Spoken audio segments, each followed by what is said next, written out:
Please welcome Tim Burton.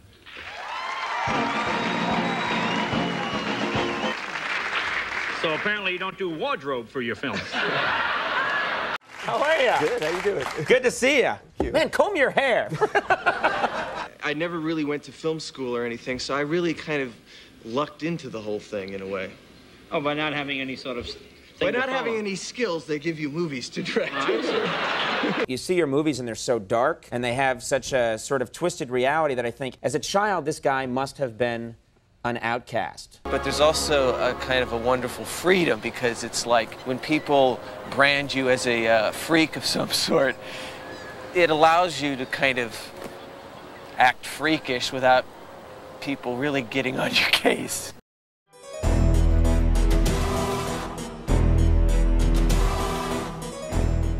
If you're new here, you don't even know what a monumental occasion this is. You couldn't possibly imagine. My poor dear subs have been waiting for this video for months on end. My patient chaps, I'm so sorry, but I think that you'll find this video was well worth the wait. Anyway, you could probably tell by that tragic introduction that we are talking about one of the most misunderstood men in Hollywood, Tim Burton. He was a little weirdo straight out the womb, but more on that later. I also did my best to kind of envision myself as a Tim Burton character today. Did I do all right? Do I look gaunt and or dead enough to play one of Johnny Depp's love interests? Anyways, let me break down what we're doing today. We're talking all things Tim Burton today, mainly a deep dive into his career, but also a timeline of his personal life and various scandals. This director has found himself at the center of controversy as recently as 2 months ago with the release of Wednesday, and so we're going to talk about all those scandals as they come up in his career. Then I'll be doing my personal ranking of his directorial career, and I will be including The Nightmare Before Christmas as a part of that ranking, even though he didn't direct it. It's a long story, but we'll cross that bridge when we come to it. First, let me introduce this series and why I have decided to cover Tim Burton. This is a horror channel, if you couldn't tell, and I've recently decided to start covering the lives and careers of iconic horror directors. So far, I've covered John Carpenter and Wes Craven, now I'm doing Tim Burton, and I also plan on covering the likes of Rob Zombie, M. Night Shyamalan, and many more. I watch every single movie ever directed by these people, sometimes a few of the movies that they only produced. Then I dig up as many archival interviews and behind the scenes footage that I can find. I take those months of research, I take all of that, I condense it into something that is entertaining, digestible, and sexy for you to enjoy. So again, why Tim Burton, since I mainly cover horror directors? I think that'll become very clear as we talk about his early life and how that influenced a lot of his filmmaking, but I'll get into that in just a moment. But I grew up on Tim Burton. I owned and obsessively watched so many of his movies as a kid. Those DVDs have seen better days. His name is also having a bit of a revival with the success of The Wednesday Show. But that's not all, because in recent years, people have kind of come to the realization that he might be a more problematic artist to support. So I took it upon myself to kind of get to the bottom of the case and figure out what's what. I gathered as much information as I could, good and bad, and I've condensed it all, and so hopefully we can move forward as more educated consumers. As far as him not fitting in with the other horror directors, I definitely will have some pushback to that, and hopefully this first chapter of the video will kind of clear things up for you. But without further ado, ladies and gentlemen, let's get into the life and career of Tim Burton. Timothy Walter Burton was born on August 25th in 1958, which means that he is the same age as my mom, and he is also a Virgo. Fun fact, his father was a minor league baseball player, and I want you to take that little nugget, okay, and store it away for later. Okay, keep it safe there, we'll come back to it. Tim Burton started becoming the man he would be practically before he could even walk. Don't believe me? I grew up watching like all the old Universal horror movies and Japanese monster movies and pretty much any kind of monster movie. That was my genre. Parents said I used to watch those movies before I could even walk and talk, so, you know. Tim Burton, my spirit animal. He grew up on Frankenstein, Dracula, Vincent Price flicks, a man after my own heart. I grew up on classic horror and was always fascinated by horror and death. I dug up an old picture from like kindergarten, first grade, I think, and as you can tell, one of these things is not like the other. But being the weird girl has never been anything but beneficial for me personally. I have my own cult on YouTube, for Christ's sake. This poor lad Tim Burton just really loved a good monster movie, but where our experiences differ is that he became quite an outcast as a result. In school,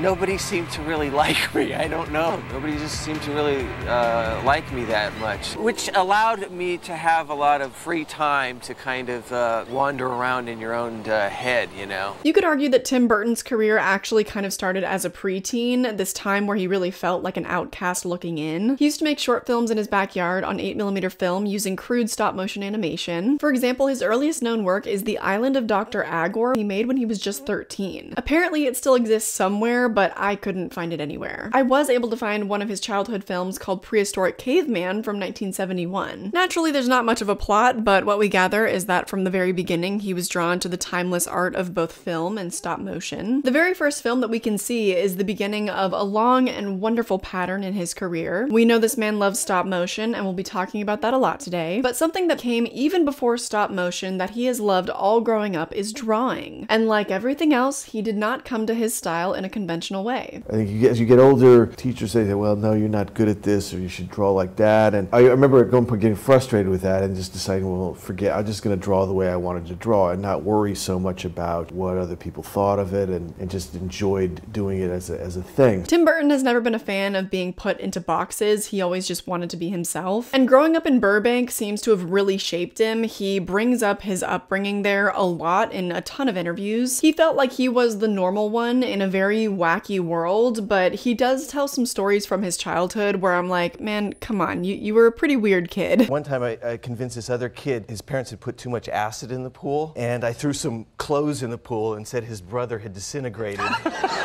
And he ran screaming to his mother. I mean, I messed with kids like anybody else. You know how sometimes kids just lie for no reason? I don't think that I ever took it that far, though. Of course, he had several more shorts that he made as a child before he got to college, but I don't think that they're available for public viewing. But another one from 1971 that we can find here on YouTube is called Houdini, The Untold Story from 1971. It's a 30-second short about a man who dreams that he's Houdini, though on Letterboxd it's listed at being 4 minutes long. Perhaps I just couldn't find the full version of it, I'm not sure. But that will do it for all the films that I can show you from his years at Burbank High School, and now on to the next phase, Cal Arts. In 1975, Cal Arts started their Disney animation program, which was perfect timing for Burton. He claims that because the program was brand new, they were much more freely handing out scholarships because they wanted students to join, and apparently that was the only way that he would have been able to afford his education there. While he was there, he officially made 2 different shorts, King Octopus, which was just 1 minute long and didn't really have a narrative. He also made Stalk of the Celery Monster, which I highly recommend that you find online and watch it in full. It's this very eerie, scary dentist scene that Burton animated entirely in pencil drawings. It's pretty incredible. Some of the audio seems to have been lost to time. There's a little chunk of it where it's completely silent, so don't worry, there's nothing wrong with your device. These shorts got the attention of Disney Animation Studios though, and so he entered their apprenticeship program at just 20 years old.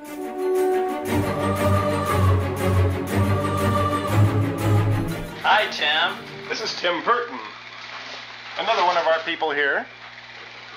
I'm crushing his drawings.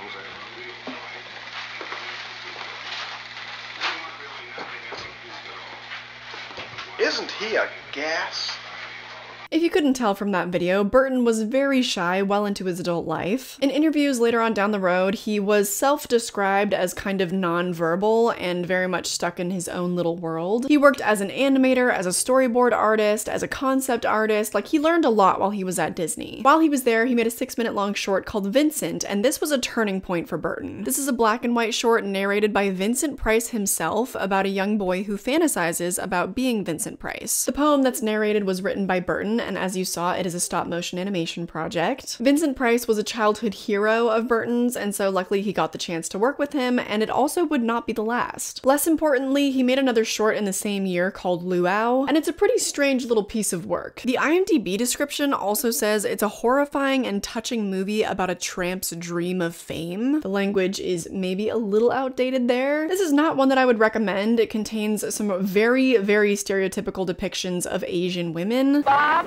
guys, I'd like you to meet Princess Yakamoshi. She's staying with my family for the summer.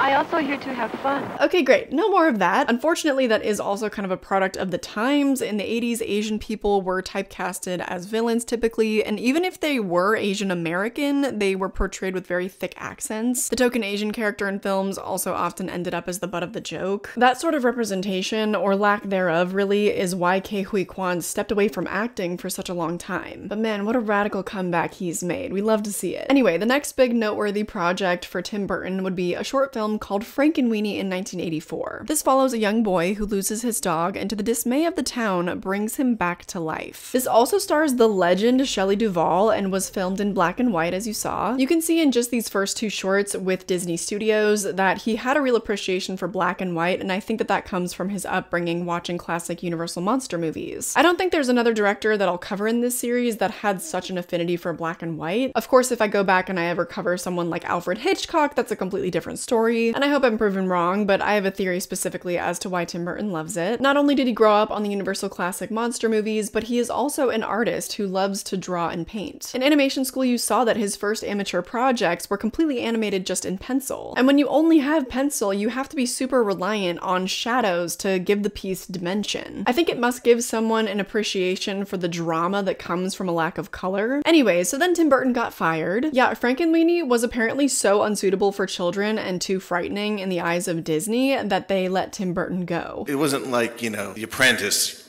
you're fired. You know, it wasn't, I didn't walk into Alan Sugar at Disney and, you know, and point the finger and do that. It was a bit more, you know, Disney friendly. It's like, let Goofy and Minnie show you. Oh, look at, there's a nice, beautiful exit with little cherubs on it. At least it wasn't a harsh experience, but clearly they weren't happy that he spent company resources on a project that ultimately they couldn't really show to children. Not to worry though, because we may not have the Tim Burton that we see today if he hadn't been fired from Disney.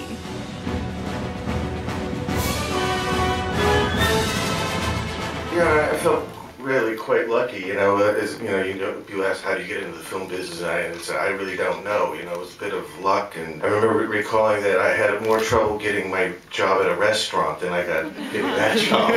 This is another pattern you'll see consistently in Tim Burton's interviews. His main claim to fame is just that he got lucky. On the one hand, of course, he's incredibly humble because he has this super unique art style, and some of his films definitely rightfully deserve their critical acclaim, but I do think that he has a point because it's true. He happened to be entering the animation program the year that it started. He happened to know all the right people at Disney to be able to work with Vincent Price. Paul Reubens happened to see Frankenweenie and for some reason thought that he had a good style to make Pee-wee's Big Adventure. The studio, Warner Brothers, also really didn't pay him much mind because it was a really small budget. It's reported differently on different websites, but Pee-wee's Big Adventure cost roughly $6 to $8 million to make and went on to make over $40 million. While a technical success and definitely a cult classic, not everyone was so impressed with this 1985 film. I hated our next film, Pee-wee's Big Adventure, from start to finish, and this is not a case of my not being a big fan of nerdball Pee-wee Herman. I am a big fan of Pee-wee Herman. I didn't think he was funny at all in the movie. I was shocked. Whether or not the critics loved it, this film marked the beginning of probably the most important professional relationship Tim Burton would ever create in his career. Danny Elfman scored this movie and went on to score every single other project Tim Burton did except for Ed Wood, Sweeney Todd, and Miss Peregrine's Home for Peculiar Children. He even composed the music for Wednesday just last year. After 37 years,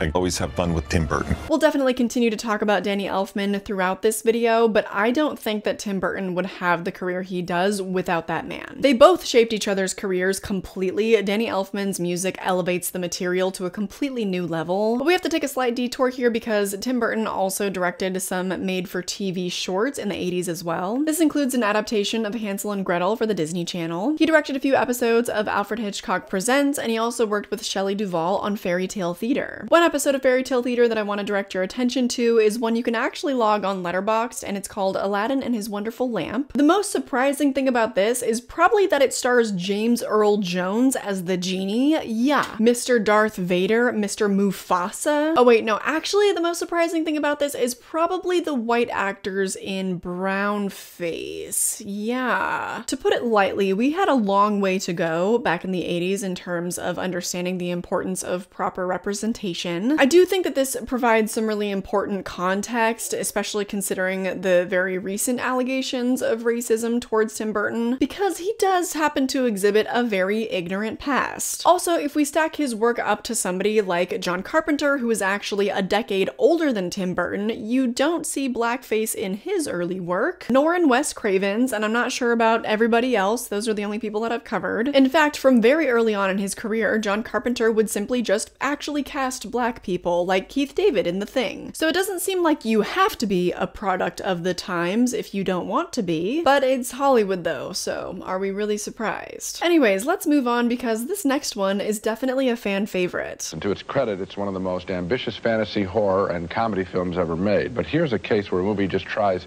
too hard for its own good, overwhelming us with special effects to the point it becomes almost obnoxious. I mean, you use the word obnoxious. Yes. That's what it is. It's not funny. It's just, there's that guy again. Let's get rid of him. Yes, Beetlejuice. While yet again not beloved by critics, it only cost $15 million to make and went on to make $74.7 million in the box office. It's also widely considered to be a cult classic. This is a favorite of many people that I've talked to on my channel. On Conan in the 90s, he revealed that he originally wanted Sammy Davis Jr. to be playing Beetlejuice. Again, and this will make sense later, I'm not sure that this would have been a net positive choice in terms of representation. The character who ended up being played by Michael Keaton is very impish, but whenever he's being genuinely awful, it's kind of just played off as jokes.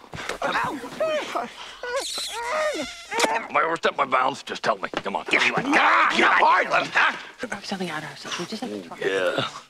Hey! Excuse me? What? Sexual harassment is historically hilarious, so if they were trying to make their viewers feel uncomfortable by the performance of Beetlejuice, then check mark there. I know some people don't mind that. I personally don't enjoy subjecting myself to it because it's not a funny thing, and it should not be framed as such. It's framed like, oh, Beetlejuice is just being silly, just being impish. So on the one hand, we can be like, well, actually, he did want to cast black people in his movies, but on the other, it was not the best role for them. Make of that what you will, dear children, just food for thought.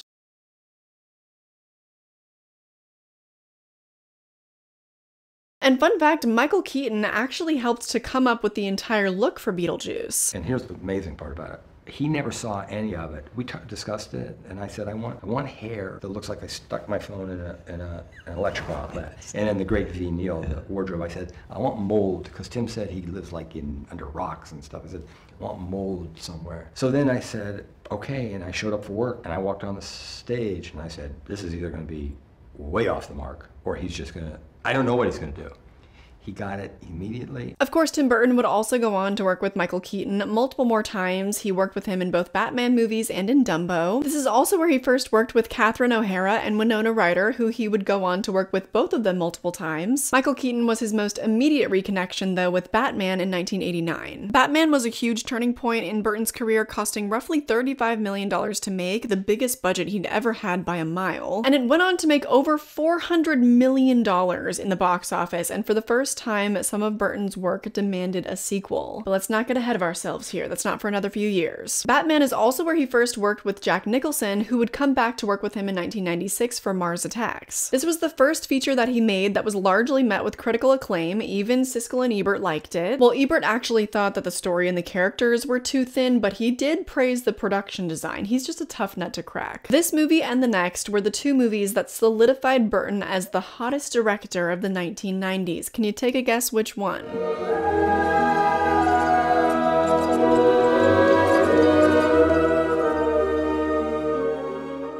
It's been a real honor. I mean, to me, Tim is, he's one of my favorite directors, one of my favorite movie makers of all time. I mean, he's incredible. I'm gonna be keeping the Johnny Depp interviews to a bare minimum in this video, but much like Danny Elfman, you can't really talk about the success of Burton without talking about this man. I'll get into my aversion to him later on down the timeline, don't worry. I would argue this is the second most important professional career that Tim Burton would ever have. He would go on to collaborate with Depp 7 more times as a director and once or twice more as a producer. Edward Scissorhands marked the beginning of this friendship and professional relationship, and according to Burton, is one of the most personal pieces he ever made. This is one of my favorite films because it's one of my more personal ones, and if you want to know what it's like growing up in Burbank, then watch Edward Scissorhands. When we were looking to cast that part, I was looking for somebody who got the idea of that sadness of being misperceived. The aesthetics of the little town in Edward Scissorhands also kind of match the draining atmosphere of suburbia like in Burbank. Everything is this blank canvas with no personality, and Edward Scissorhands is this weird little gothic guy who came down from the mensch atop of the hill. Quite literally the mostly non-verbal outsider looking in. So very much a self-insert for Burton. This self-insertion that began with Vincent is probably the strongest through line of his entire career. Also, talk about a piece of work being elevated by the music. My God. It's easy for me to put music to his images. When I see stuff that he does, I hear music right away. In my opinion, this is far and away some of Elfman's best work, but I will probably say that over and over again today. He's one of my favorite composers of all time, alright? Honestly, without the score, I don't think much of Edward Scissorhands, but this is some of his most acclaimed work by fans. As is Batman Returns, which came out in 1992. Tim Burton didn't really consider this a sequel, but rather an expansion of the world of Batman, bringing in Danny DeVito as the Penguin and Michelle Pfeiffer as Catwoman. He is not a director who's interested in doing the sequels to his work. This is the only sequel in his career he would return to direct. Even with Alice Through the Looking Glass, he stepped back just to be a producer. However, he had good reason for accepting this opportunity when it came along. You know, I sort of figured at some point the next movie I was going to do anyway is going to be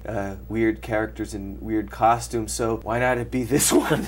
And strange characters they are. I mean, Catwoman almost seemed kind of inspired by Frankenstein. You can see it kind of has stitching and such. And Danny DeVito's Penguin was gnarly looking, but this is also where their relationship began and spanned several decades. He would return to work with Burton on Big Fish, Mars Attacks, and Dumbo. Remember how I said it's a constant theme that Tim Burton maintains he made his way through this industry through luck? Well, after making a movie that made over $400 million, he remained remarkably humble about this. Well, especially it's a business of sociopaths, so it's and you can come into this whole thing and you actually feel very lucky all of the time because nobody seems to know what they're doing, and I never really went to film school or anything, so I really kind of lucked into the whole thing in a way. Now, after Batman Returns comes a movie that many people are actually surprised to hear that he did not direct. I think that this is the only movie in his career that I'm including in my breakdown that he didn't direct, but I felt that I had to because it is such a staple of his career and there is the misconception that he directed it. Tim Burton's The Nightmare Before Christmas follows Jack Skellington, the king of Halloween, as he discovers and subsequently ruins Christmas. This movie was released in 1993, but Burton had started to develop it way back in 1982 while he was working for Disney. It actually started as just a poem, much like Vincent did. He wanted to turn it into either a short film or a television special, to no avail. Finally, in 1990, he made a deal with Disney to get it done. It was actually nominated for an Academy Award for Best Visual Effects, but lost to Jurassic Park. Now, this was actually directed by Henry Selick, who also collaborated with Tim Burton on James and the Giant Peach. He's also the director of Coraline and Wendell and Wild, so our stop-motion animation king. Recently, he was interviewed because of the release of Wendell and Wild, and a very brief controversy was sort of stirred up. He claims he had no idea that it was going to be called Tim Burton's The Nightmare Before Christmas until about 3 weeks before the film was released. He said, "I would have been fine with that if that's what I signed up for, but Tim was in LA making 2 features while I directed that film. And I mean, Tim is a genius, or he certainly was in his most creative years." A little shady, just a little, that's a little shady there. "I always thought his story was perfect and he designed the main characters, but it was really me and my team of people who brought that to life." I honestly kind of see both sides because, I mean, it was Tim Burton's baby for like 10 years and he brought it to fruition, drew the characters, came up with the story, got the production rolling, but the guy wasn't even involved with the production, so I feel like Henry Selick definitely deserves a little more credit here. And also, who's to say whose decision that was? I kind of doubt that it was Burton's. I think that Disney just knew that because he was so hot at that time, his name on it would sell a lot more tickets. There's also a far more sinister scandal about this movie concerning the name of and design of one of the characters. This article was written for The Independent in October of 2020, which was definitely a year where a lot of us were taking a good hard look at the content that we consumed. The author wrote sort of a behind-the-scenes look at the making of The Nightmare Before Christmas from the perspective of Caroline Thompson. She's the screenwriter who is responsible for the screenplays of some of Burton's most beloved films like The Corpse Bride, Edward Scissorhands, and The Nightmare Before Christmas. Thompson claims that the making of the film was plagued by behind-the-scenes fights, including one where Burton allegedly kicked a hole through the wall. Apparently, Henry Selick had yelled at her that she'd ruined his movie. They had a huge fight over the reveal inside of Oogie Boogie because Henry Selick wanted the reveal to be Dr. Finkelstein manipulating him rather than the sack of moths. Apparently, rather than have a conversation, Tim just flipped out and kicked a hole in the wall, and that was a break in their relationship and it's never really been repaired. But the real issue she brings up is that she says Oogie Boogie character looks like a Klansman. It's a derogatory term for African Americans in the American South. I beg the powers that be to change something about that character. Because of that, I said this is so ugly and dangerous and antithetical to everything inside me. But obviously she didn't win that fight. And also the fact that it's voiced by a black artist, she feels like it's a trifecta of wrongness. This is also the definition of the slang term that she's referring to, a contemptuous term used to refer to a black person. Henry Selick claims that the character was actually inspired by the Betty Boop cartoon, The Old Man of the Mountain. And he said that the Broadway star who was hired just happened to be black. The race was not really considered when he was cast. He's directly quoted saying, "It didn't occur to me that it was racist. People are desperate to look for things to attack." So, I know that's a lot of information I just threw at you about potentially one of your favorite seasonal films, but I find this to be kind of disheartening, especially hearing that two directors that I really admire, Selick and Burton, also got away with throwing tantrums on set. But I've spoken ad nauseum about this on my channel, that men in Hollywood have historically gotten away with much worse, and that them throwing tantrums on set is actually considered pretty normal. It shouldn't be. We should not allow these men to act like 2-year-olds in professional settings, but it's kind of just the world we live in. No, I don't even want to say that. No, don't accept that. Don't work for people like that. So anyway, take all of that however you will. I wish we could have gotten the perspective of the black actor that voiced Oogie Boogie, but I guess they didn't reach out for comment. I personally feel like I'm already starting to notice a pattern with Tim Burton having sort of a willful ignorance, where it seems like he's well-intentioned, but there's this unwillingness to kind of look outside his own myopic viewpoint. More on that later, unfortunately. I would wager this is also probably the most iconic collaboration between Burton and Danny Elfman, because he voiced Jack Skellington and wrote all the music for the movie. This was another collab with Catherine O'Hara as well. But if you can believe it, his next film is actually the one that is considered by most to be his masterpiece and his best work. In his second collaboration with Johnny Depp, Ed Wood is a biopic about one of Hollywood's most overlooked monster movie makers. This is a very sweet story about a man with no experience, just a lot of heart, who really wanted to make his movies. He also happens to really enjoy wearing women's clothing, and this is true to life. This was a biopic, but it's approached from a very empathetic standpoint. It's Burton's highest rated directed film, sitting at 93% on Rotten Tomatoes with a 4.0 average overall on Letterboxd. And this movie called Ed Wood, directed by the always inventive Tim Burton, is simply marvelous. It's one of the great movies about movie making. It's in love with filmmaking and the directing impulse. I really like this picture. I think it should be required viewing in every film school in America. I also enjoyed every moment of this movie. You know, he has a very sweet, optimistic, positive personality, and a lot of that is reflected in Johnny Depp's performance as Ed Wood. I once had George Lucas tell me, he said, you know, you can divide the directors of the world into those who like people and those who don't. It's an interesting way to think about movies. Tim Burton loves people, and he loves this character. He loves people. He also loves monsters from outer space. Needless to say, this was a critical darling. It got some Academy Awards for Best Makeup and Hairstyling and Best Supporting Actor. We're starting to see the pattern emerge more heavily now, where whenever there is a self-insert for Burton, it typically tends to be his best work. Ed Wood was this goofy outsider who somehow made his way into Hollywood, who really adored Bela Lugosi and finally got to work with him. Sound like anybody that we know who really loved Vincent Price? It's funny how the tides change though, and how quickly. I admire Burton for following his heart, because he says that if he didn't, he wouldn't be able to get anything done. He's not proficient at something if he doesn't care about it, and I'm right there with him. It seemed only natural that after making his biopic about Ed Wood that he would go on to make his own wacky sci-fi movie in the form of Mars Attacks in 1996. Mars Attacks features several A-list actors, including Jack Nicholson as President when Martians invade the planet. He's described this in an interview as an expensive Ed Wood movie. If you're wondering how he got these A-listers in this film, for example, Sarah Jessica Parker, Pierce Brosnan, and Michael J. Fox, well, listen to this. In the last 20 years,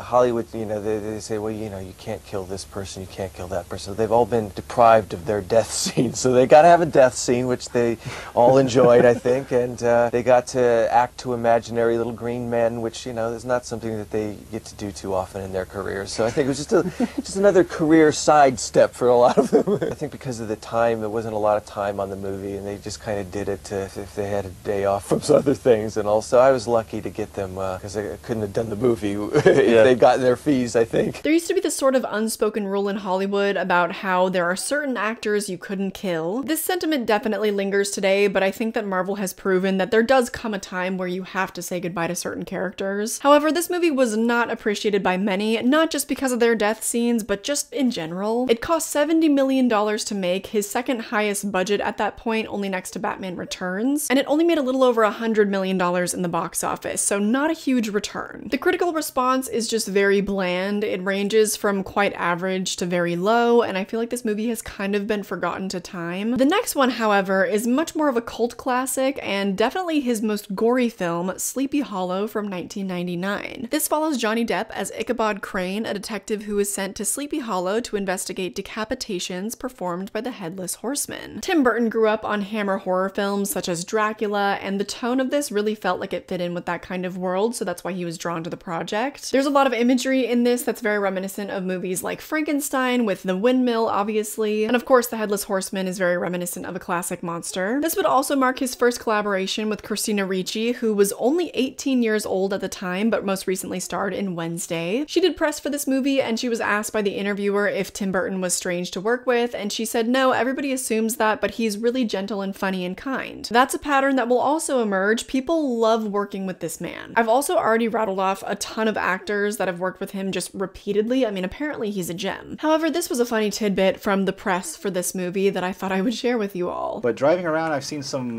posters and billboards that have you rather front and center. With computer, digitally, they enhance my breasts so that they're wider than my shoulders. Very interesting. Now, what's your reaction when you see something like that? It makes me laugh. I think it's funny because it's just so out of proportion, and I always think, oh, aiming for the teenage boy audience. Before any of you weirdos try to look, I already did, okay? I couldn't find it anywhere. I think it's vanished from existence, and rightfully so. Also, something interesting, in the year of 1999, he went on the Howard Stern show and talked about why his Superman movie never came to fruition. He had many projects that were very interesting that never came to fruition, but this one in particular, I think you'll want to hear about. And you were going to do Superman, which I was excited about, with Nicolas Cage as Superman. Yes. I said, this is going to be great. Yeah, I was excited about it too. Yeah, and what went wrong? Well, you know, these studios become like these big corporations, and you're having to like design characters for Happy Meals before you design them for the film, you know? The second one they thought was like, I upset McDonald's because they thought it was too dark. That's why it was good. They thought that the black stuff coming out of the penguin's mouth was too close to the ingredients of their food or something. Right, it was too vile. Nicolas Cage was going to be Superman. They were doing costume tests and everything. Never forget what they took from you. Tim Burton was a champion for taking more average-looking people and turning them into superheroes because he felt that it gave them more of a depth of character. He also thought there would be a more legitimate transformation from Clark Kent to Superman. However, there were many complications along the way. Most notably, the studio was putting him in increasingly more stupid costumes. At one point, they tried to dress him in corduroy. So that was a fun tidbit. I think that the world would be a much different place if Nicolas Cage got to play Superman once upon a time. But we are about to enter one of the most important eras of Tim Burton's career. The Helena Bonham Carter era, baby.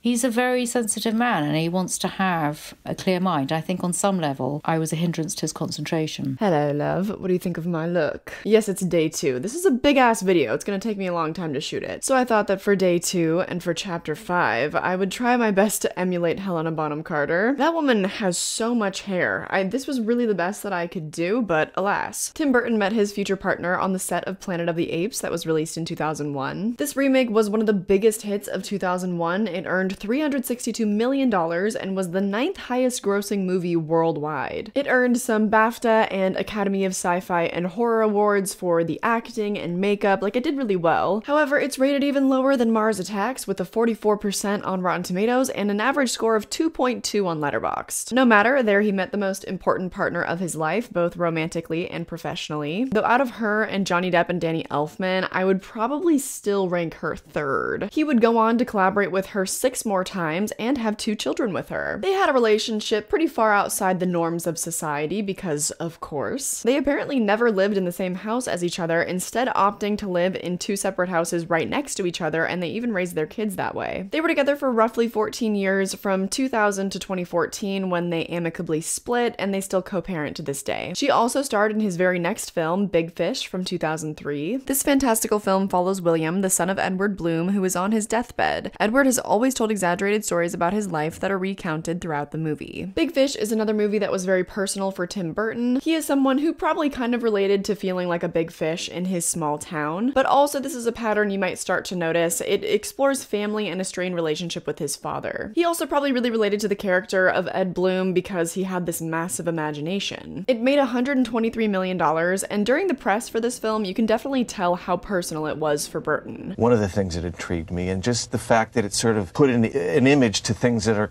I felt was quite difficult to talk about, that weird relationship that you have with your family and parents. Especially fathers and sons. Yeah. Part of the passion you had for it was that story. My father had recently died, and I wasn't very close to him, but it still is, has quite a lot of impact. I always found it very difficult to talk about, and then this script comes along and it just sort of presents it. This is another theme that is very consistent with Tim Burton's work. He loves to explore family. He feels, rightfully, I think, that everybody's family is weird. It doesn't really matter what it looks like on the outside. I think that that's part of his mindset, that reality is inherently surreal and that everybody is pretty weird at their core. That's another one that I feel like is sort of a cult fan favorite of Burton's, but has otherwise been largely forgotten about. Moving on with his career timeline though, 2005 was a very busy year for him. Both Corpse Bride and Charlie and the Chocolate Factory released that year, and they both star Helena Bonham Carter and Johnny Depp. Corpse Bride follows Victor as he accidentally weds an undead Emily, but must find his way out of the nuptials and back to his fiancée Victoria. This kind of vaguely follows his self-insertion pattern, where regular society feels very bleak and it's represented as quite boring, while the undead world is very colorful and exciting, and it's meant to represent the creative mind. You can always count on Tim Burton to make society feel very repressive, which honestly he's so right for that, and it's in his favorite medium of stop-motion animation. It's just made by just such an amazing group of artists, and that's what I think you do feel from it. And the technique really hasn't changed since the beginning of cinema, really. I think that's beautiful. Stop-motion is absolutely a timeless art. As I may or may not have mentioned, Corpse Bride was one of my favorite movies as a child. I still have my DVD from 2005, and this thing has kind of been beat to hell, but it's still kicking. Speaking of 2005 DVDs that have been beat to hell, I also have my Charlie and the Chocolate Factory one. This remake is such a fever dream to me, even now. I got some behind-the-scenes insight for this one as well. Apparently, in the spirit of wanting to make the remake their own, they were inspired for the character of Willy Wonka by local children's talk show hosts. It's like the Pancake Man, or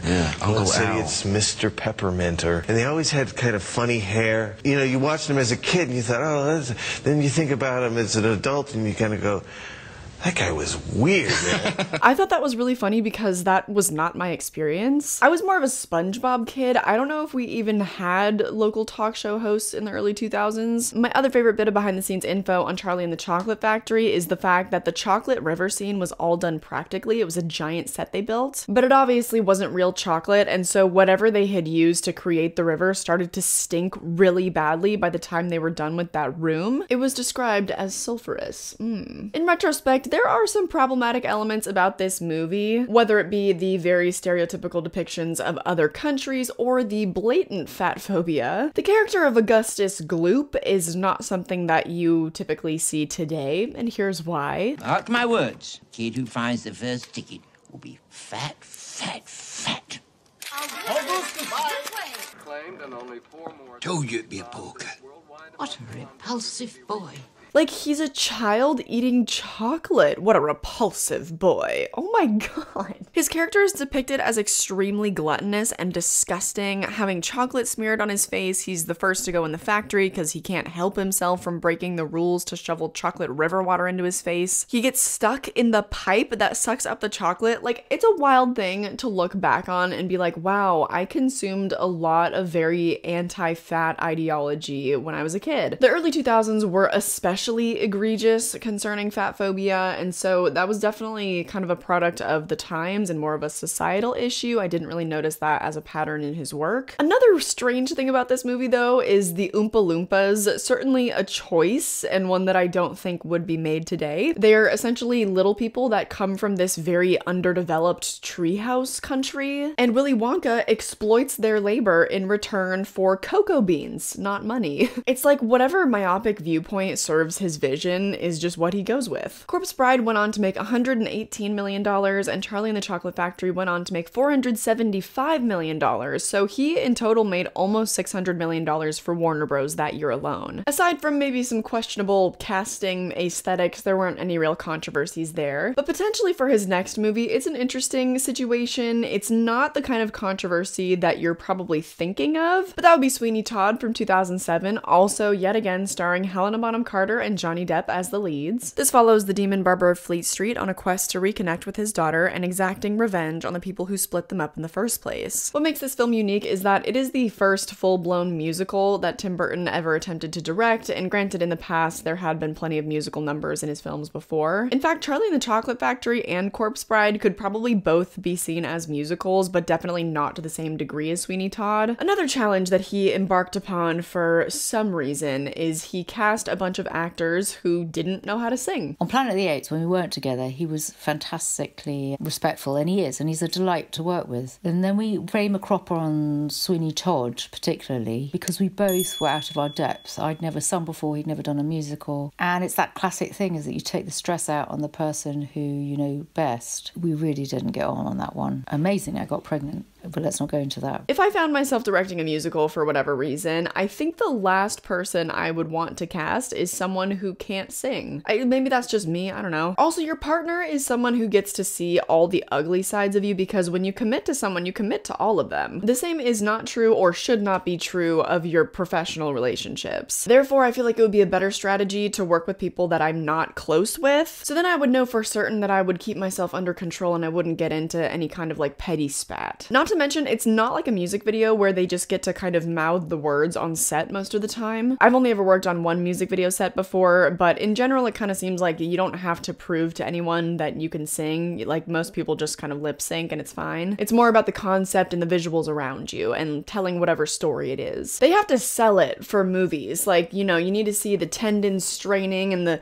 deep breaths and all of that. So on set, they were singing majority of the time. So working a 12 to 16 hour shoot day where you're constantly having to sing, I can't imagine, because I do a 2-hour live stream and I feel like my vocal cords are gonna fall out. And they did this for however many months it took to shoot this film, and they weren't professionally trained singers. Could you imagine? The Greatest Showman, not a very strong movie, but they cast Broadway singers to star in it, and the contrast of talent is really something to behold. In terms of the scandal that I mentioned, that comes into play with the marketing of this movie. This is an article on Film Stories about how the marketing kind of misled the consumers about this movie. So they're talking about the trailer here, and they say, as you can see, at no stage in the promo is there any mention that the film is a musical, let alone an award-winning popular one. I wasn't alone. If the aim was to hide the fact the film was a musical from a good chunk of its potential audience, then it was very much mission accomplished. When the film hit UK cinemas, it'd be fair to say there was a little bit of backlash. Reports came in quickly of patrons walking out of the film when the penny dropped and complaints being raised. A complaint was even put into the Advertising Standards Agency in the UK. It would still go on to be a box office hit and earn critical acclaim, but the sour taste of its publicity campaign didn't wash away quickly. To this day, it's held up as one of the highest profile examples of a misleading trailer. So the problem wasn't even that Johnny Depp, an actor who was very popular among family audiences, was slashing people's throats. It was the fact that nobody knew that it was a musical when it came out, despite it being a very famous play. That didn't stop the movie from making over $150 million though, so c'est la vie. Now we have finally made our way to the 2010s with Burton's first movie to make over $1 billion.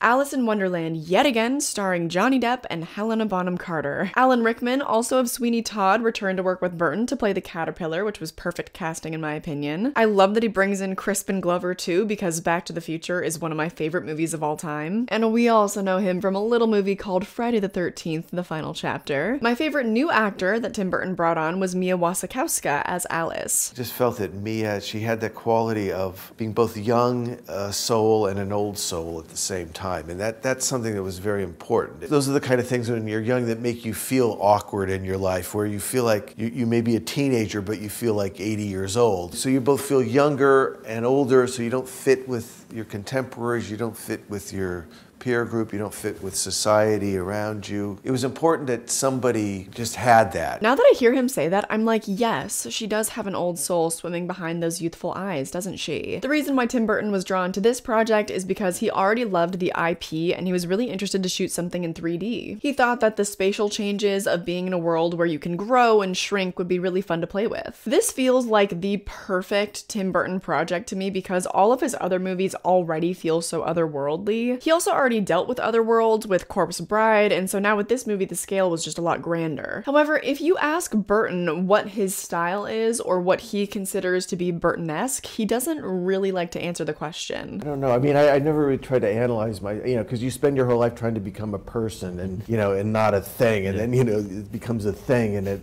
so it's a little alarming, and then you see kind of things that it kind of looks like a movie that you would have done, and anyways, it just feels a bit, I don't know, it feels a little bit of soul sucking too. I feel a bit disturbed a little bit. You don't try to go, oh, well, this is what I do, or this is going to be successful, or this is aimed at kids or adults or teenagers. There's always been contradictions. Kids are usually pretty cool. It may take a while for a film to break through, but usually they're pretty cool about getting what you're trying to do with it. I could try to be responsible and do what I want to do, but not analyze myself too much that way. I think this might be a pattern that we'll see emerge with nearly all the directors that I'll cover, where they don't really like to put themselves into a box. John Carpenter and Wes Craven, largely hailed as the masters of horror, never actually wanted to just solely be horror directors. John Carpenter loved westerns. It was always his dream to direct a Western. Wes Craven also always wanted to get out of the genre. I also saw an interview with David Cronenberg where he was talking about how he doesn't know how he was anointed the king of body horror. That was a label put on him that he didn't necessarily ask for. He couldn't really describe what a Cronenbergian film is. Just food for thought. It definitely seems like Tim Burton is similar in that way. This box office success obviously demanded a sequel, though it wouldn't come out for another 6 years, and this movie remains his highest grossing film ever. However, did you see the sequel? Did you even know that it existed? Ah, maybe not. And honestly, that's a perfect segue to move on to chapter 6.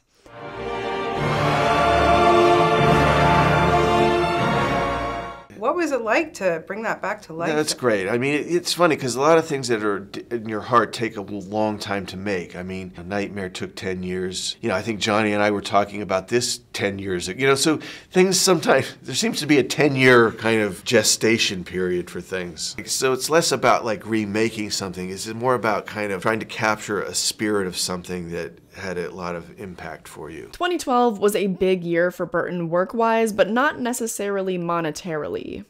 Bars. In May, Dark Shadows was released and actually made $245 million in the box office, but it remains his lowest rated directed film at 35%. The only one rated lower is one that he produced, and that would actually be the Alice in Wonderland sequel. This also marks his last directorial collaboration with Helena Bonham Carter and Johnny Depp. His relationship with Helena Bonham Carter would end just 2 years later, and this was also a time of a lot of turmoil in Johnny Depp's life. Unfortunately, because I don't have a subscription, I can't read the 2018 Rolling Stones article about Johnny Depp. It fully details his financial troubles, his family issues, his substance abuse during these really troubled years. However, I did find another article that breaks that article down. Basically, it paints him as a functioning alcoholic with unstable moods and who's facing some serious financial effects of alcoholism. It states that he spent $30,000 a month on wine alone. Depp, of course, expressed that he felt like the article was a sham, but then this article counters that in a 2015 interview with Rolling Stone, he expressed, "I don't have the physical need for the drug alcohol. No, it's more my medication, my self-medication over the years just to calm the circus. Once the circus kicks in, the festivities in the brain, it can be ruthless." And then, of course, there was a ton of backlash in 2018 with the release of the second Fantastic Beasts movie because he was amidst these allegations of domestic abuse. I have a feeling that's probably why Tim Burton has not worked with Johnny Depp for over a decade, but we will circle back to that. There's unfortunately a lot more to get into there. Anyways, I could have included Dark Shadows as part of the Helena Bonham Carter era, but I felt that as we get further into the 2010s, his work becomes more forgotten, and Dark Shadows I feel like most of all. Well, maybe not most of all. We'll get there when we get there. I'd like to think that there is one exception to this sort of forgotten era of his work, and that would be Frankenweenie that came out later in 2012. Almost 30 years after the short film that got him fired from Disney Studios, Burton finally got to make the feature length of one of his most personal stories. This is unfortunately the last stop-motion motion film that Tim Burton has directed as of now. I'd like to think that he'd go on to make at least one more in his career. He was actually in development to make a stop motion Addams Family movie a few years back, but that fell through. Not to worry, something else of that IP got picked up with Burton, but let's not get ahead of ourselves. Anyway, Frankenweenie went on to only make $81.5 million, but it is the last certified fresh film of his directorial career. Like I said, it's a pattern that his personal work ends up being his best work, because in interviews for this film, he cites Big Fish and Edward Scissorhands and this film as his most personal. However, this movie is unfortunately not without its downfalls and racial insensitivity. As far as I'm aware, this movie might have been the first trigger to make people take a good hard look at the body of his work to that point. This article from Geek Quality is fantastic. I highly recommend giving the entire thing a read. All my sources are linked down below as per usual. I won't get into everything because it is a very long article, but we do have kind of a lot to go over. First, I'll just play a very brief clip of the character that we need to talk about. But it's not rare.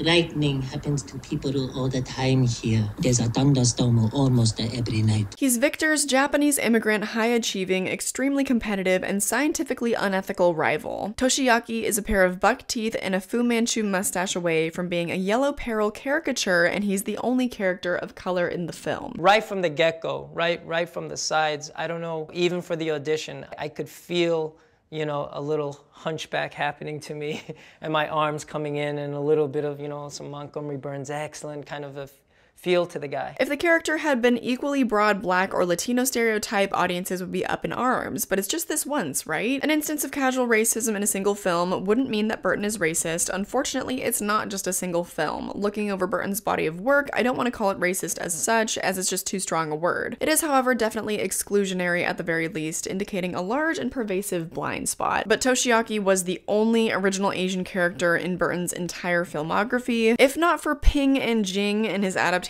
of Big Fish and the Prince and Princess Pondicherry from Charlie and the Chocolate Factory. This next part really stuck with me, so this is the last thing that I'll read. Burton's films are very much about the outsider ostracized from majority society. It's a big part of why his movies have resonated so deeply with geek audiences for so long. His outsiders, however, are outsiders by choice or deed, not by birth and not by systemic societal exclusion. In his worlds, the majority is white and the oppressed minority is simply a paler shade of white. I think that sums it up pretty well, because this author also goes on to talk about how much they love Tim Burton's work and how they hope that this can be constructive criticism. And really, at the end of the day, how this criticism is valid and how people deserve to be depicted accurately. And they end the article saying, I want Tim Burton to be better. So it's a pretty optimistic article. Again, please read the whole thing. I think it's great. Another tidbit about this movie is that Burton claims that all of the kids and the teachers in this movie are based on people he knew in real life. I don't think that's really an excuse for having such a stereotype-heavy character, though. But remember way at the beginning of this video when I told you to remember that Tim Burton's father was a minor league baseball player? No, that's okay. There's a small C plot in Frankenweenie about Victor's dad trying to get him to play baseball, and so there is even a scene of him like trying out and stuff. You'd like to do the science fair, and that's great. I'd like you to try sport. Say,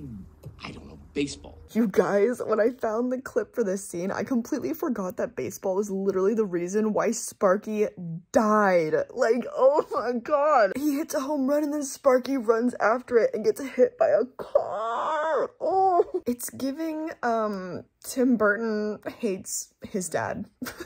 Really not that important, just good evidence that this is one of the strongest self-insert stories Burton ever made. He also went back to his black and white roots for this film, something that Disney was surprisingly very accepting of and never had any pushback for. I think that this is one of his most stunning looking films, one of the most classic looking. He also claims he wouldn't have even made the film if he couldn't do it in black and white, so good thing. I think it got to the point, the Corpse Bride, where people were thinking it was almost computer animation. So we kind of went back to a slightly rougher kind of style of animation, just because, you know, we felt it was important that it felt like a stop motion movie. If you just feel these, that's what's so beautiful about this medium.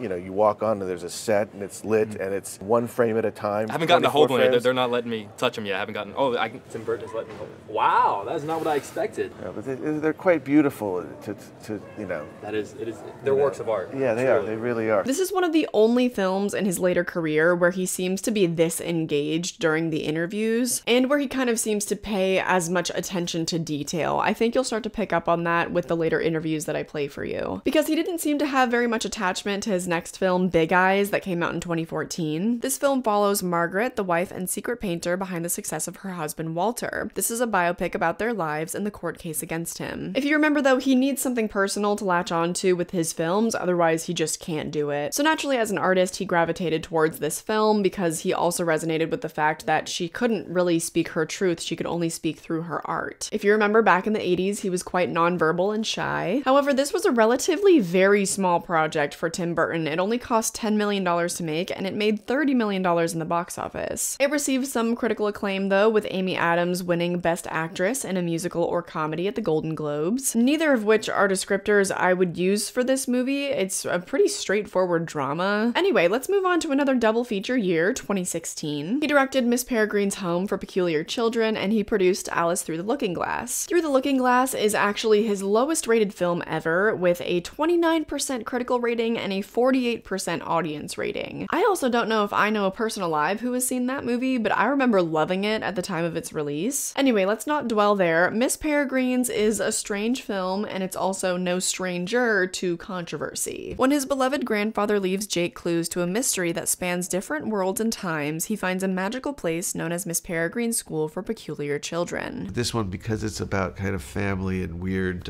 people, it made it even stronger to me in terms of like that connection of why you like making films. If there is one constant in this world, it is that Tim Burton is gonna make movies about weird families. I feel like this movie has fallen off the face of the earth despite having an incredible cast. Asa Butterfield from Sex Education as the lead, Eva Green came back from Dark Shadows to collaborate with him once again. The controversy comes from his casting of Samuel L. Jackson as the villain though, and this is where one of his most infamous scandals occurs. Let's pull up this article called Tim Burton on the Lack of Diversity in Peregrine. Basically, the entire cast of Peculiar Children are white, and Sam Jackson is the token black person in this film. This is unfortunately what Tim Burton had to say about it. Nowadays, people are talking about it more, he says regarding film diversity, but things either call for things or they don't. I remember back when I was a child watching The Brady Bunch, and they started to get all politically correct. Like, okay, let's have an Asian child and a black. I used to get more offended by that than just,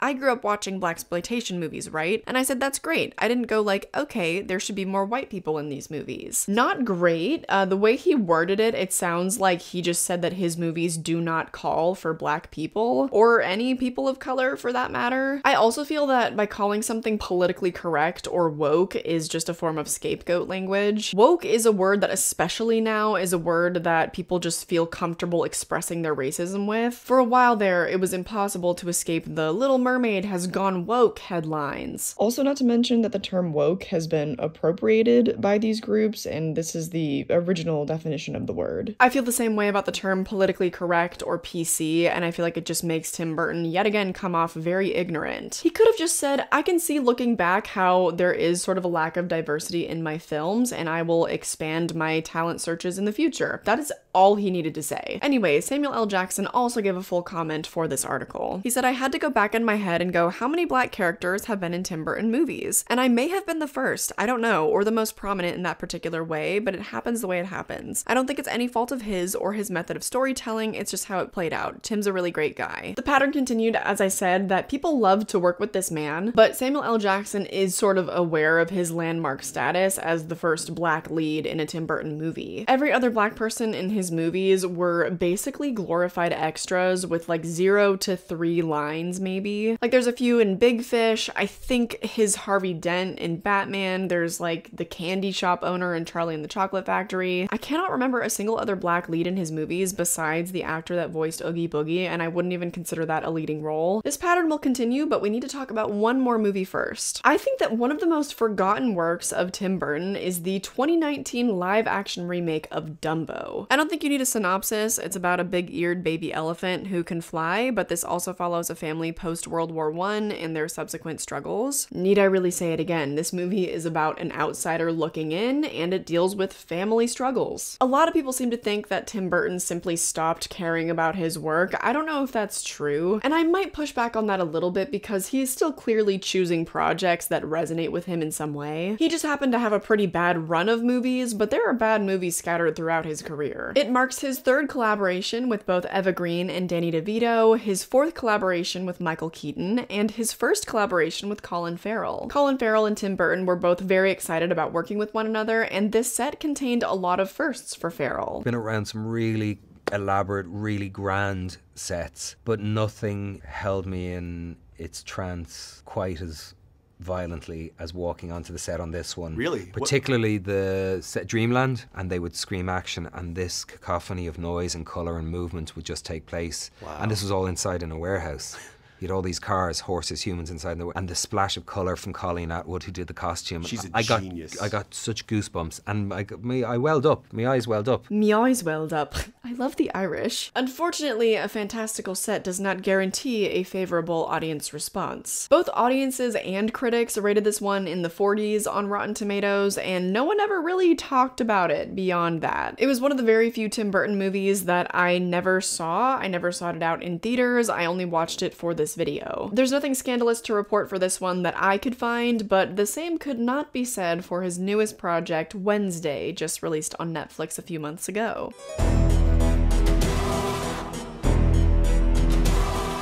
This sensation of a show follows Wednesday Addams through the trials and tribulations of her first semester at Nevermore as she unravels a murder mystery. I held off from talking too much about Danny Elfman's scores, but this is hands down some of his best work, and I will die on this hill.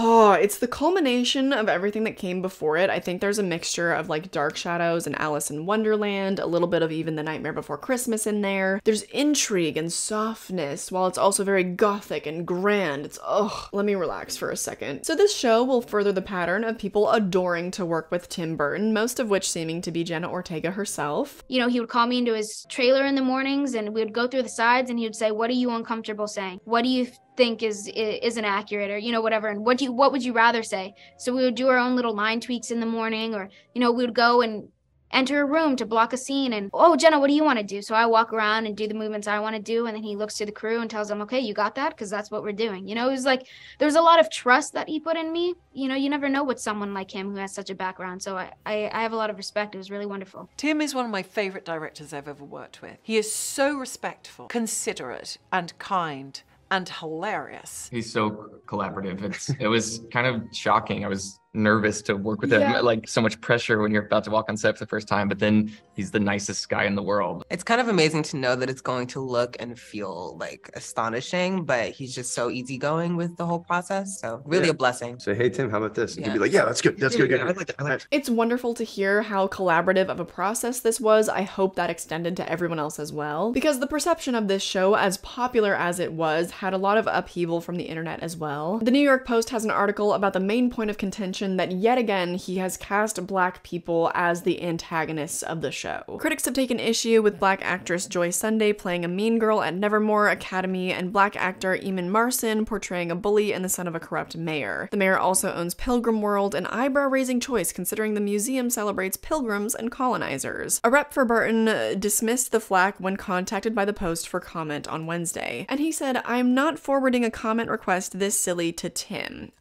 Not great. Few things. First of all, I don't want to diminish this criticism because I also think it's very strange that a black mayor would be running a pro-colonizer tourism town. Because yes, he's cast someone black, but with absolutely no credence to the implications of that. It's yet another example of his seemingly colorblind approach. However, with the younger actors that came off as morally corrupt or as the bullies, I actually found them to be really well-rounded. This is the first example that I'm aware of where where he's given a black character any type of dimension. By the end of the season, I loved Bianca. I think that there was so much that was revealed about her character that made that first negative impression make so much more sense. Also, the true main antagonists of the show, like the big bads, were, light spoilers, white men. And they really acknowledge the role that colonialism plays into that. You also have a Latina lead, Jenna Ortega, who is hands down obviously the best and most well-written character of the show. I feel that progress has been made, however slight, like he's doing the bare minimum, babes. Though it's obviously not my place to determine whether or not that representation is satisfactory, so I won't speak on that too much more. The last scandal that I want to cover is unfortunately going back to his relationship with Johnny Depp. We need to rewind just a tad. Let me just preface by saying that I am not a lawyer. I am not smart enough to be a lawyer. I don't know enough to know the ins and outs of these court cases. And frankly, neither are you, unless you yourself are a lawyer, you've passed the bar. I don't want to hear your opinions either. I have found information online coming from people much smarter than myself who have summed up the information and have presented it for us in a more digestible way. Trigger warning for domestic abuse, and I'm so sorry to have to rehash this because this was one of the most ugly times on the internet. But it is necessary, and I will get to the point, I promise. In 2016, Amber Heard successfully received a restraining order against Johnny Depp, and she filed for divorce on the grounds that she was experiencing domestic abuse. Evidence is needed to be awarded these restraining orders, at least in the state of California. A judge found reasonable evidence to ensure that Johnny Depp would have to remain 100 yards away from Amber Heard at least during the filings of their divorce. In 2017, it was also reported that Johnny Depp was in extreme financial trouble and was in fact being sued by his management team. Not only that, but on the set of Dead Men Tell No Tales, he was frequently hours late to set, so much so that it caused panic among the producers because no matter how many times they raised the issue with him, his behavior never changed. So in that regard was completely unprofessional, and his drinking habits were out of control at this time. There is more than enough evidence to support that he is not a good person.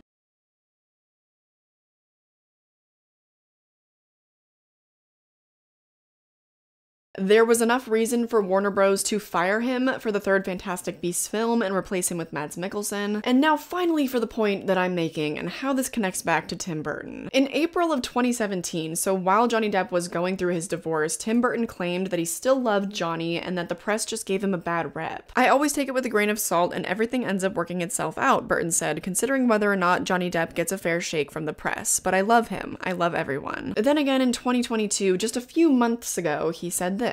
I think with anybody, I never work with anybody, even with my friends. It's not like a party, so I always would like to try it with him or anybody to kind of go, what's the part? What's the thing? And then, is it the right thing? Is it the right character? I take things on those basis and no others. Asked if he would work again with Depp, who was trying to rebuild his career after an ugly defamation fight with his ex-wife Amber Heard, Burton said, if the right thing was around, sure. I shouldn't be surprised that someone in the industry, so prolific in the industry, upholds these kind of patriarchal values. Or if not that, he has such an unwillingness to educate himself. It's not just Depp. Mark Wahlberg literally spent time in jail for hate crimes he committed against black children, yelling slurs and throwing rocks at them. Just 2 years later, the same thing happened with 2 Vietnamese men. He yelled slurs and attacked them physically. Matt Lucas, who he hired to portray Tweedledee and Tweedledum, used to use blackface in his sketch show Little Britain. I'd like to think that Tim Burton didn't know about this when casting these people, but honestly, I don't see him caring either way. Tim Burton has thankfully never been accused of sexual harassment. He's maybe thrown a tantrum here and there, but for the most part, all the actors who have worked with him have adored him. And in a lot of ways, he is quite a genius. That doesn't change the fact that he's had a few very disappointing patterns of behavior over the course of his career. Again, this is not a call to action. I'm not telling you to do anything with this information unless you are literally Tim Burton. Like I said, I just believe in being an educated consumer and having empathy for the communities that he's harmed in the past. Please listen to them when they express their feelings about this and just be willing to educate yourself. Obviously, if you made it all the way to this point of the video, you're willing to do just that, so I thank you. And with that, holy shit. That wraps up the breakdown of his career and its many scandals. I need to go smoke some fucking weed so I can lighten things up for the next chapter of this video. Be right back.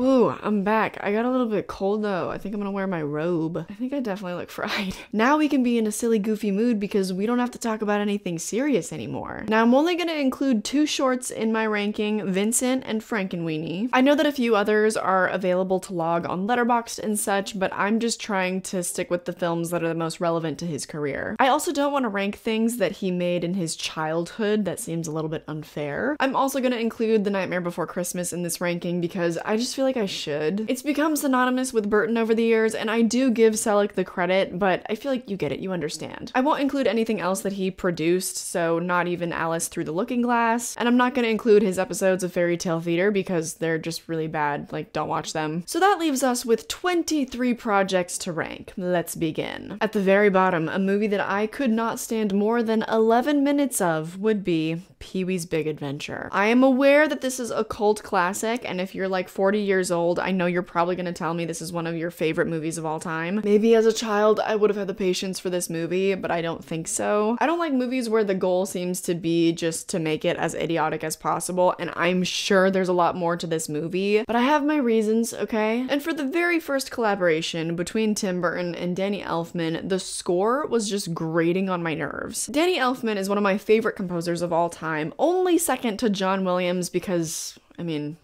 come on. But the Pee-wee score is just like the I can't stand it, can't stand it. And Paul Rubens' performance with all the just don't get me started. Clearly not a movie made for me. I'm really sorry if I just shat on your childhood though. At number 22 would be Mars Attacks, another bottom of the barrel Burton movie for me. Like you mentioned, an expensive Ed Wood movie indeed. A huge pattern in his career is getting A-list actors to do some of the dumbest shit you've ever seen, and this is probably the pinnacle of that. I was excited to watch this. Believe it or not, this movie traumatized me as a child. I was on a trip with family and a bunch of family friends when this movie just happened to be on at the hotel. I only caught parts of it. I was like 6 or 7 years old at the time, and I have 2 scenes that were forever burned into my memory. I remember an alien lady biting off a guy's finger and spitting it into the fish tank, and I remember seeing a lady have her head swapped with the head of a chihuahua, who I only now realize is Sarah Jessica Parker. This movie is an absolute fever dream in like the worst way possible. It's also one of the worst looking movies you'll ever see. The aliens just look horrid. Like the CGI is not something you should subject yourself to. At number 21 is Planet of the Apes from 2001. Despite the commercial success that I mentioned, I also find this movie to be atrocious. The original film from 1968 is an allegorical exploration of the roles that Africans and Europeans played throughout history, and it's basically like a what if we reverse those roles. Not a theme that I think would be Tim Burton's strong suit, but what do I know? The makeup is fantastic. I have nothing to say against that, but man, what a waste. For one thing, casting Mark Wahlberg as an action movie hero, that doesn't work for so many reasons. It's just dumb. Tim Burton made a handful of really dumb movies. I don't know how to explain it. But I think that every director, no matter how brilliant, has made some stupid shit. Paul Giamatti is especially hard to watch. He does such a great job at playing a snivelly little snivel mouse. The weirdest thing to watch was probably the sexual tension between Helena Bonham Carter's ape character and Mark Wahlberg's human character. I get that they're basically human in this movie, but that's like bestiality, no? Just not my cup of tea. I think it belongs in the bottom tier. At number 20 is no different, and I know that this will be another very tough pill for you guys to swallow. I do not like Beetlejuice. I actually couldn't stand it. I finally watched it for the first time last year, which I'm kind of bummed about because I think if I were a kid, I would have really enjoyed it. I think I just hopped on the train too late because it's just not one of those movies that really holds up. I watch a ton of children's content now that is really pretty much geared towards children. Like if you take Coco, for example, or Toy Story, they're still remarkable and profound when you watch them as an adult. This is one of the last movies that I would consider to be one of Burton's attempts at screwball humor, and it just does not work for me. This movie has its few moments though, and so I know that eventually I need to give it another chance. Come, Mr. Tallyman, tally me banana. Daylight come and we want go.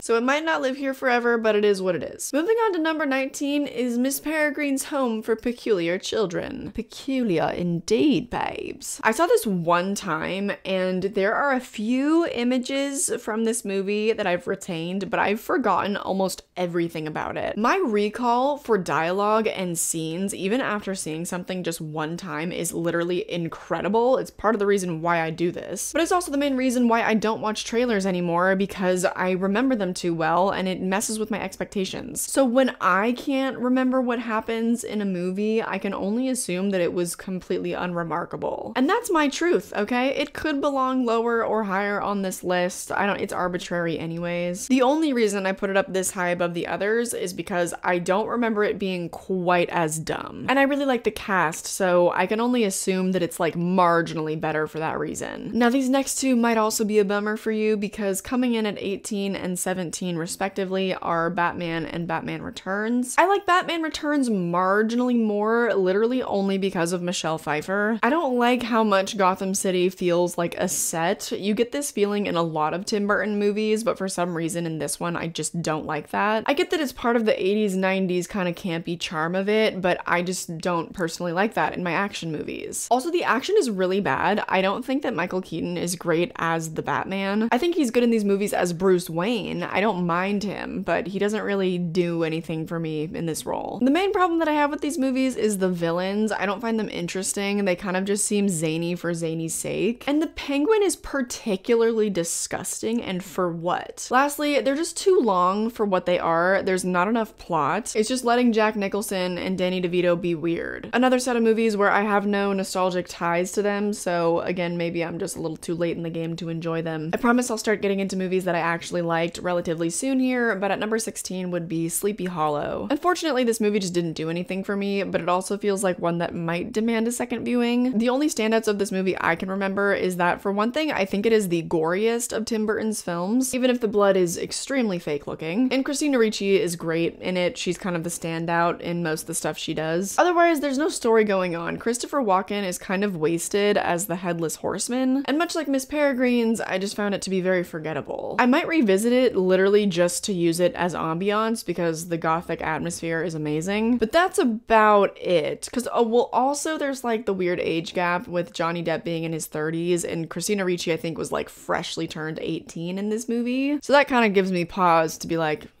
ew. Up next at number 15 is Dumbo, which is finally a movie where I'm like, it's fine. But it's so just fine that it's one of the most generic and bland movies probably on this whole list. The reason why it's nearly halfway up though is because of Eva Green and Colin Farrell. I love Colin Farrell. That little Irish man makes my heart melt, but I love the accent he put on for this movie. He also rides a horse. But that's it. Even Danny Elfman's score doesn't save this movie from feeling entirely emotionless. Just another one of those typical Disney remakes, you know? Coming in at 14 is surprisingly Sweeney Todd, because I don't like this movie either. This is the last movie on the list that I dislike though, and so overall Tim Burton actually has a better track record with me than John Carpenter and Wes Craven. Because I think with each of them, there were maybe only 8 to 10 movies that those men directed that I actually really enjoyed. But anyway, this one gets some credit because they cast Alan Rickman and Jamie Campbell Bower, who I think are incredible in this movie. Helena Bonham Carter and Johnny Depp definitely should not have been cast as the leads. Like, I can't actually get over that. That's why Tim Burton's whole quote about certain movies not calling for certain races is so absurd to me, because wouldn't you think that a musical would call for actors who actually are trained in singing? It doesn't seem like logic is the main consideration when he's casting. Anyways, I do find some scenes from this movie to be enjoyable, and I wish that more of his movies ended up being gory like this one, but anytime that someone opens their mouth to sing, I check out. Well, unless it's Jamie Campbell Bower. I feel you, Joanna.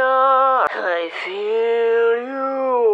As far as musicals go, I kind of find this one to be pretty stale. Now on to 13, the first movie from his catalog that I genuinely like is Frankenweenie from 1984. I think it's so lovely that he made children's content as dark and fucked up as this. I think it's so fun. I wish they still pushed the envelope with children's content like this. I mean, even Jaws and Poltergeist are rated PG. But anyway, this short film is so tight and effective. It's fun to see Shelley Duvall in it. This is one that I also think that I'll probably start to visit semi-annually or something around Halloween time. It has the perfect vibe for that time of year. If you've never checked it out, I highly recommend it. Coming in at number 12 is one where it's a little bit hard for me to even admit that it doesn't belong in the top 10 or the top 5. Charlie and the Chocolate Factory was one of my favorite movies of all time as a child. I couldn't wrap my mind around how many times I've probably seen that movie. It was just one that I really latched onto as a kid. I think that every kid had a couple movies on DVD or VHS, or I guess now like in their streaming libraries movies that they probably watch over and over. Charlie and the Chocolate Factory was one of those for me. For context though, a few of my other ones would be Treasure Planet, Alfred Hitchcock's The Birds, Finding Nemo, Ice Age, and one more movie on this list actually. I've seen this movie an ungodly amount of times, and the last time that I watched it before this video was in 2018, and I was on shrooms. Allegedly. Mwah. So upon my sober 23-year-old reflection, this movie is not very good, but I'll probably continue to carry a space for it in my heart. At number 11 would be Big Eyes. Not necessarily a movie that I liked. It's not one that I would typically choose to watch, but it's a solid biopic with good performances. Amy Adams, tough to beat. It's a good story about overcoming hardship, but there's not much more to say. It's a generic kind of feel-good movie. Now my top 10, at number 10 would be Edward Scissorhands. This movie doesn't do it for me the way I know it does it for a lot of you, but there is one thing in particular that earned this movie its spot. This is one of Danny Elfman's best scores, point blank period. It saves what is otherwise a very weird movie about otherness. It also stars Vincent Price in the last movie that he would ever work on, and he is one of my favorite horror actors of all time. The love story is also sweet. I'm a big fan of Winona Ryder, so this movie scores a lot of points, but it's just not one that I love by any means. At number 9 is the only movie on this list not directed by Tim Burton. That would be The Nightmare on Elm Street. The Nightmare Before Christmas. I'm sorry. Again, I fully understand the following that it has, the nostalgia, all of that. These are the second best songs that Danny Elfman ever wrote for a movie, and by this point, hopefully you guys are kind of becoming aware of how obsessed with stop motion I am. The aesthetics of this movie are to die for. I think it's hilarious when he's ruining Christmas. I also love the love. I think Sally and Jack are spooky love story goals. So moving on to number 8, that would be Big Fish. Ewan McGregor is one of my favorite actors of all time, not just horror actor, not a specific genre, just a favorite actor period. Sometimes it's kind of a toss-up between him and Ethan Hawke, and then Daniel Radcliffe comes in and he's like, excuse me gents, what about me? What about all the weird shit that I get into? And then I'm like, you're right, Daniel Radcliffe, and this is a really tough decision for me. Anyways, Ewan McGregor pours so much spirit and love into this movie. I adore him in this role. A lot of this movie is messy, some of it's kind of dumb, but it did ultimately tug at my heartstrings. It celebrates otherness and family relations with a lot more nuance than something like Charlie and the Chocolate Factory. And the rest of you must be their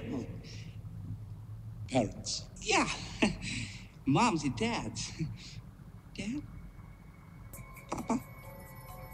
Both movies feature men with daddy issues, which seems like another sly self-insertion for Burton since he and his father were never close, but it's explored in a very optimistic way in Big Fish, and I just felt very delighted by the movie. My number 7 might come as a shock, but you'll just have to live with that, I'm afraid. Dark Shadows is one of my favorite dark comedies. There, I said it. The third act is abysmal. I'm not gonna pretend like it doesn't devolve into utter chaos, but I love it. The first 2 acts are so fun. Michelle Pfeiffer returns to work with Burton again, and she's so fun in her role. Chloe Grace Moretz is there, Eva Green is there, Jackie Earle Haley from the Nightmare on Elm Street remake is there. It's pure camp, it's gothic, it's everything that I could ask for. Up next at number 6 is Ed Wood, and this is another one that I feel like might be shocking for people that have seen his entire catalog. This is usually people's favorite Tim Burton film. I guess I'm just not like the other film bros. It's very sweet. It's one of the movies with the most heart I think that Tim Burton has ever made. It's certainly one of Johnny Depp's most earnest performances, where he still gets to play a weird little guy, but it's in a very heartfelt way, not in the gooberish way you're probably used to seeing. It's also a love letter to cinema, which of course I'm a sucker for. It's like Big Fish, how it celebrates otherness in this really empathetic way and leaves you with this really optimistic feeling. Highly recommend if you've never seen it. Breaking into the top 5, here we go with Alice in Wonderland. So many people will try to tell me this is a bad movie, and you know what? I simply won't listen. It might be one of the worst looking movies ever. This is true. CGI was not at its peak yet, but I don't care. Argue with the wall, babes. This movie spoke to me so much as a child. I don't think there's ever been a time that I've watched it where I didn't cry.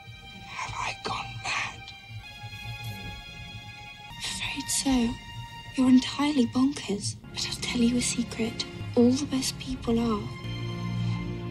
And blessed be, when I rewatched it for the first time in a few years with my dad, it gave me the same joy that it always has. Same with the sequel, but we're not talking about that one today. The themes of bravery and conquering the impossible, it always leaves me feeling better once I've watched it. We should all be more like Alice, letting our wonder carry us through life. It's also an anti-fascist movie, and personally I don't think we can ever get enough of those. But one thing about this movie that I think stands out above the rest is that I think that this is the best score that Danny Elfman has ever composed. Do you want to hear one of my favorite pastimes since revisiting this movie? Well, I'm going to tell you anyways. Sometimes when I get high now, I get the urge to put in my AirPods and listen to this song and pretend that I am the composer. But let me just play for you just for a second.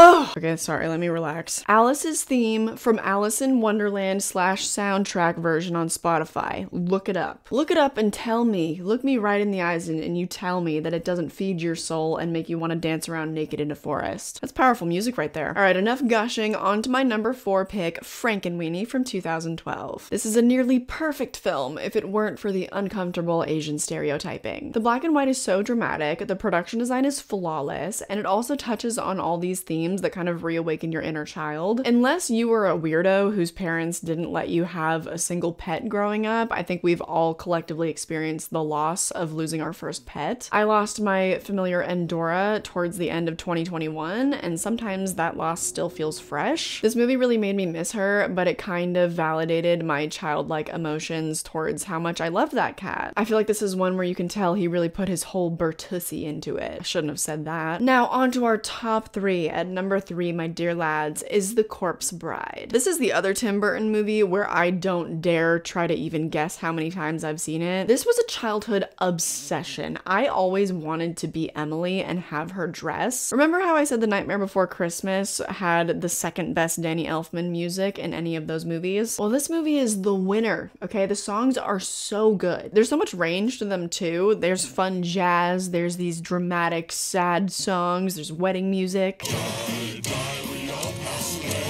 Again, stop motion animation. The character design for this is flawless, as is the production design. It's hard to determine how much nostalgia is playing a factor in my enjoyment of this movie, but I also have a lot of nostalgia for Charlie and the Chocolate Factory, so I think that Corpse Bride is damn near flawless. It's definitely timeless, but my top 2 might be the most shocking of all. Let's find out. At number 2 would be Wednesday. Hear me out. This is literally Harry Potter for hot goth girls. Like, she is living the life I always wish I could out at Nevermore. It's the best piece of escapism that we have got in over a decade, since fantasy basically died when Harry Potter and Twilight ended, but it's coming back with a vengeance because we also got Sandman last year. I also think this IP, the Addams Family and Tim Burton, are a match made in heaven. If a man's soulmate could be an IP, this would be Burton's. He's obsessed with pale little kids who society deems to be freaks because that's him. We've talked about it so much today. Everything about the show is fantastic, except for the discourse that we went over and Wednesday's love interest situation. Danny Elfman came through with a banger of a score. As always, the production design is flawless, most of which with the costuming. Oh, the costumes. The casting is exceptional, and I just had a grand old time with this show. Now, for my number 1 favorite piece of cinema ever directed by Tim Burton would be Vincent from 1982. Maybe shocking, but let's go over some of the facts that we've covered today. Vincent Price is one of my favorite horror actors of all time. I am a sucker for stop motion animation and black and white. Did you notice that 4 out of my top 10 were all stop motion on this list? Maybe it's not fair to stick this little 6-minute short up at the top because there's more room for error with longer content, but think about it, babes. My second choice was a show that was like 10 hours long. But I think that it's the most gorgeously written out of anything else that he has ever done. The visuals are perfect. I wouldn't change a thing. So as wild as it may seem, there you have it, my final ranking of Tim Burton's entire directorial career. Well, minus the few titles I purposefully omitted, but whatever. And thus we have come to the very end of the longest video that I have ever produced. If you made it here, you deserve a treat. Go grab your favorite snack, or even a little dessert, maybe a brownie. I think I also deserve to go get myself a treat given the months of work that went into making this video. So with that being said, it's now time that I implore you to join our little cult. All you have to do is subscribe to this channel, but it also does help to give the video a like, leave a comment, swear swearing your allegiance. I think you get the point. And if you turn on the notification bell, you'll never miss the next live stream or the next video from me. I think I'll also put it to a vote soon of which director I should cover next, so keep an eye on my community tab. Because if you can listen to me talk for this long, then oh boy, I think you're gonna have some fun with my channel. If you'd like to help me out further and get access to an even smaller community that I host, you can join my Patreon. You'll get a thanks for that in the form of bonus content. I post 4 to 6 bonus videos over there every single month. This includes my first reactions to new horror movies, some spoiler chats of old horror movies, patron unboxings, all different kinds of things. These people are the reason why the video you're watching today was even possible. Without them, I wouldn't have been afforded the months of time that it took to research and write and shoot and edit this video. So a huge thank you to them, but if that's not for you, that's all right. All the rest of my social media is linked down below. But with that, I can't believe we're finally at the end. What a journey we've taken today. I hope with all my heart that you enjoyed this massive video and that I catch you in the next one. Bye! Oh my god, I did it.